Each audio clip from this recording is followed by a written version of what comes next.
Welcome back to The Explainer. Today, we're tearing down exactly why our surface-level goal setting just completely fails us. If you've ever felt like your attempts to radically reinvent yourself kind of fall flat, well, you are definitely in the right place. We're going to walk through a deep, psychology-based protocol designed to fix your entire life in literally one day. We're moving way past that superficial advice to uncover the actual roots of lasting change. Let's get right into it. So, why do we utterly fail at changing our lives almost every single time? It's a harsh reality, isn't it? I mean, why are typical New Year's resolutions pretty much doomed from the very start? Look, if you're frustrated right now because you've quit 10 times more goals than you've actually achieved, your frustration is totally valid. We've all been there. Most of us set resolutions based on status games or what society expects of us. We hype ourselves up for a few weeks and then we slide right back into our old routines. But here's the thing. It's not because you lack willpower. It's because the approach itself is fundamentally flawed. Okay, let's dive into this. When we set goals, we usually focus entirely on changing our actions. But the truth is, that's actually the absolute most surface-level, least important step. You literally cannot build a great life on a rotting foundation. Changing who you are is the real foundation. Think about a wildly successful CEO or a pro bodybuilder. From the outside, it looks like this massive, impossible grind. But honestly, the bodybuilder doesn't grind to eat healthy. The CEO doesn't grind to lead. That is just naturally who they are. They'd actually have to force themselves to be lazy.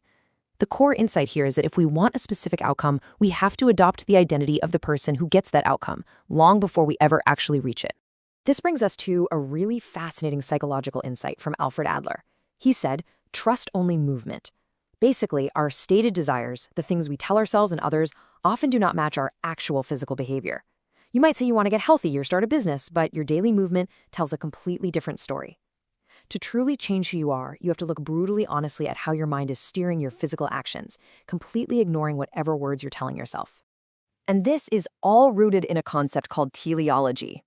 It's the idea that absolutely all behavior is goal-oriented. Every single action serves a purpose. So here is a super uncomfortable truth for you. When you procrastinate or just sit on the couch for hours scrolling, it's not just laziness. Your brain is actually successfully achieving a hidden unconscious goal. A lot of the time, that goal is simply safety. By procrastinating, you are perfectly protecting yourself from the judgment that would inevitably come if you actually finished and shared your work. Or if you stay in a dead-end job you claim to hate, your hidden goal might just be craving predictability and completely avoiding the risk of looking like a failure. So, where do these unconscious, safety-seeking goals even come from? Well, as Maxwell Maltz explains, they are deeply, deeply ingrained in us. These hidden beliefs were largely programmed into us right from childhood. Between societal rewards, punishments, and our basic human instinct to conform just to survive, we adopt the beliefs of our parents, our teachers, our culture. We just accept these ideas as absolute truth. And over time, they gain this intense, almost hypnotic power over how we behave. Let's move to and see how this builds, because this programming ultimately creates the anatomy of our identity. It's like a chain reaction. It starts with a goal, which creates a lens that we view reality through. We only notice information that helps with that goal, and that's learning. Then we take action. Do that enough times and it becomes conditioning. Eventually, that conditioning solidifies right into our identity. I am the type of person who does X. But here is where it gets dangerous. Once that identity forms, we start defending it just to maintain psychological consistency. If your identity is tied to being a gamer or always playing it safe, any challenge to that feels like a literal physical threat. We have to violently break this pattern before we end up defending a totally toxic identity just to stay comfortable. This whole process of identity creation happens as our minds evolve through predictable stages. In fact, psychologists have mapped out roughly 9 stages of ego development, going all the way from impulsive toddlers up to a fully unitive state where the separation between yourself and life totally dissolves. But here's the reality check. Most of us get stuck right in the middle. We get trapped somewhere between conforming to our peer group and realizing that our inner life just doesn't match our exterior. And that right there is exactly where that deep, persistent ache comes from. You know the one, that nagging feeling that we are meant for so much more, but we're being held back by invisible limits. So how do we actually break through those limits? Well, it requires agency, opportunity, and crucially, intelligence. Naval Ravikant puts it perfectly. The only real test of intelligence is if you get what you want out of life. We usually think of intelligence as raw processing power, like book smarts, but we really need to reframe intelligence as the crucial third ingredient for success. It's the mechanism that allows you to fully utilize your agency and the opportunities sitting right in front of you. Now, what's really interesting about this slide is how we can reframe intelligence through the fascinating lens of cybernetics. The word actually comes from the Greek kybernetikos, which means to steer. It is literally the art of getting what you want. Think about a highly intelligent system like a ship that gets blown off course but continuously corrects itself to reach its destination, or even just a thermostat that senses a drop in the room's temperature and automatically cranks up the heat. High intelligence in human beings works exactly the same way. It's an operating system that takes action, senses the feedback, compares it to the ultimate goal, and then iterates. We can see this perfectly when we contrast low and high intelligence behaviors. Low intelligence hits a roadblock, gets completely stuck, and just quits. It lacks the ability to experiment and figure out a new way forward. High intelligence, on the other hand, it knows that literally any problem can be solved by iterating over a long enough timescale. Progress is hierarchical. Humanity didn't jump straight from writing on papyrus to collaborating on Google Docs in an afternoon, right? High intelligence completely embraces trial and error. It persists through those feedback loops, continuously course-correcting until it finally reaches the destination. All right, so this brings us to the highly actionable one-day protocol. Because let's face it, we aren't going to change just by thinking about it really hard. We need to consciously force a pattern break. This protocol is explicitly designed to induce some psychological dissonance, pull us out of our comfortable uncertainty, and help synthesize a completely new direction for your life. It's broken down into 3 parts: a morning psychological excavation, midday autopilot interrupts, and finally an evening synthesis of insight.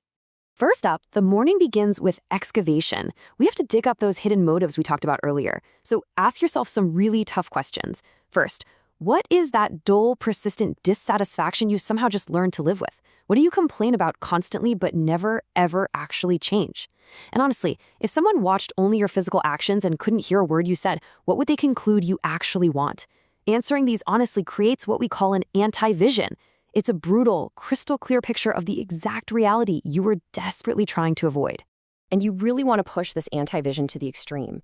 Seriously, think about it. If absolutely nothing changes for the next 10 years, what does an average Tuesday look like for you? What have you missed out on? What doors have permanently closed? What fragile identity are you protecting right now that actually makes you sound weak or scared rather than reasonable? The goal here is definitely not to depress you. It's to build a deep, visceral sense of disgust for your current unconscious patterns. We're taking all that negative tension and flipping it into powerful, positive momentum for the rest of the day. So the crucial point is that morning journaling simply isn't enough. We need real-time disruption. During the midday phase, you're going to set random phone reminders to act as autopilot interrupts. When your phone buzzes at 11 a.m., you stop and ask, what am I avoiding right now by doing what I'm doing? At 1:30 p.m., if someone filmed my last 2 hours, what does my behavior say I actually want? At 7:30 p.m., what did I do today strictly out of identity protection rather than genuine desire? These sudden, jarring questions force you to step right out of autopilot and rigorously interrogate your own actions mid-stride. Finally, we hit the evening synthesis. This is where you establish specific points of view or lenses to make sure tomorrow's actions naturally align with the new person you're becoming. First, you set a 1-year lens. What concrete, undeniable thing must be true in exactly a year to prove you broke the old pattern? Next, a 1-month lens. What has to happen this month to keep that year-long goal alive? And lastly, the daily lens. You're going to identify just 2 to 3 simple, time-blocked actions for tomorrow that the new version of you would simply execute without a second thought. Now, to maintain this brand new trajectory over the long haul, we need an ultimate framework. Psychologist Mihaly Csikszentmihalyi pointed out something brilliant. The pursuit of a realistic goal brings order to our consciousness. It literally forces us to concentrate and momentarily forget absolutely everything else. This right here is the secret to channeling deep obsession and entering those incredible flow states. We need to build a system that makes this intense level of focus totally inevitable. And this brilliantly illustrates how we can make that focus inevitable by treating life just like a role-playing game.